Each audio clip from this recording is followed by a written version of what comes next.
নবীজি কয় জানো তোমার লাশের সাথে তিনটা জিনিস কবর পর্যন্ত যায়। বলেন কয়টা? ক্বালা রাসূলুল্লাহ সাল্লাল্লাহু আলাইহি ওয়াসাল্লাম ইয়াত্তাবিউল মাইয়িতা সালাসা, আল্লাহ নবী বলেন কবর পর্যন্ত মৃত ব্যক্তির সাথে তিনটা জিনিস যায়। এক নাম্বার আল আহাল, পরিবার যায়। দুই নাম্বার আল মাল, সম্পদ যায়।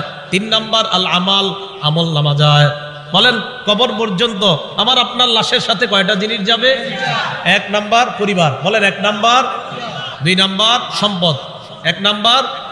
দুই নাম্বার, তিন নাম্বার আমল। এবার নবীজি বলেন ইয়ারজিউ ইসনান, তিনটার মধ্যে দুইটা ফিরে আসবে। ইয়ারজিউল মাল ওয়াল আহাল, সম্পদ ফিরে আসবে, পরিবার ফিরে আসবে। ওয়ায়াবকাল আমাল, আমল নামা থেকে যাবে। আমার আপনার সাথে তিনটা জিনিস যাবে, মাল যাবে, পরিবার যাবে, আর আমল নামা যাবে। নবীজি কয় আমল নামাটা ছাড়া আর সব চলে আসবে। আল্লাহ আমাদের সকলকে আমল বাড়ানোর তৌফিক দান করেন।